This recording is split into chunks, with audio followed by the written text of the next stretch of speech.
Hallelujah. ದೇವರ ಮಹಿಮೆ ಉಂಟಾಗಲಿ, ದೇವರಿಗೆ ಸ್ತೋತ್ರ ಉಂಟಾಗಲಿ.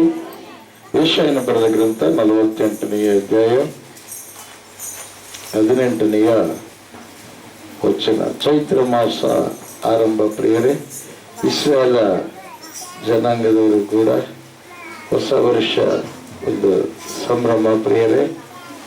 ದೇವರಿಗೆ ಮಹಿಮೆ ಉಂಟಾಗಲಿ, ದೇವರಿಗೆ ಸ್ತೋತ್ರ ಉಂಟಾಗಲಿ.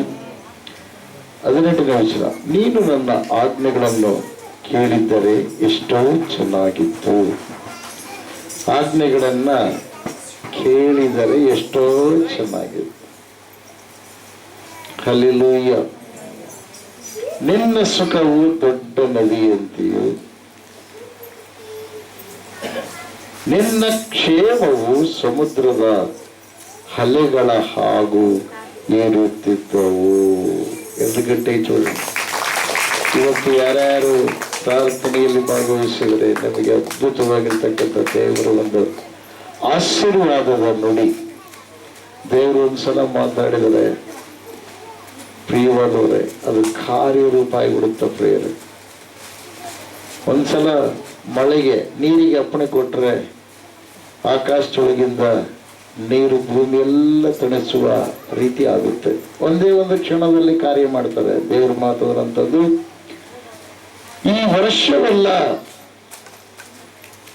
ನೀನು ಆಜ್ಞೆಗಳನ್ನ ಕೇಳಿದರೆ ಎಷ್ಟೋ ಚೆನ್ನಾಗಿತ್ತು.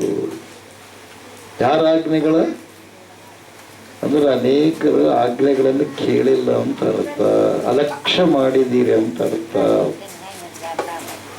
ಅಲಕ್ಷ್ಯ ಮಾಡಲಾರದೆ ಇದ್ದು ಲಕ್ಷ್ಯವಿಟ್ಟು ನೀವು ಕೇಳಿದರೆ ನಿಮ್ಮ ಸುಖವು ದೊಡ್ಡ ನದಿಯಂತೆಯೂ ನಿನ್ನ ಕ್ಷೇಮವು ಸಮುದ್ರದ ಅಲೆಗಳ ಹಾಗೂ ಇರುತ್ತದೆ. ಅವರು ಇವತ್ತು ದೇವರೇನು ಮಾಡ್ತಾನೆ? ಆಶೀರ್ವಾದ ಮಾಡ್ತಾನೆ.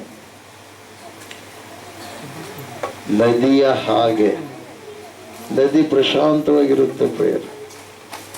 ಸಮುದ್ರದ ಅಲೆಗಳು ಹಂಗೆ ಬರ್ತಾನೆ ಇರ್ತವೆ. ಅಂದ್ರೆ ಹಿಂಗೆ ಆಶೀರ್ವಾದದ ಮೇಲೆ ಆಶೀರ್ವಾದದ ಮೇಲೆ ಆಶೀರ್ವಾದ ಬರ್ತಾನೆ ಇರುತ್ತೆ.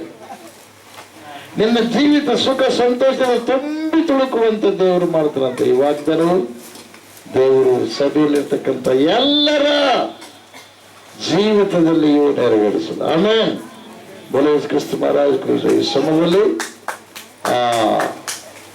ದೇವರ ವಾಕ್ಯವನ್ನ ಪರಿಶುದ್ಧಾತ್ಮನ ಬಲದಿಂದ ಜನಕರೆಯರು ಈ ಸಮಯದಲ್ಲಿ ಸಂಗಡ ದೇವರು ಮಾತಾಡ್ತಾರೆ. ಚಪ್ಪ ಹೊಡೆದವನು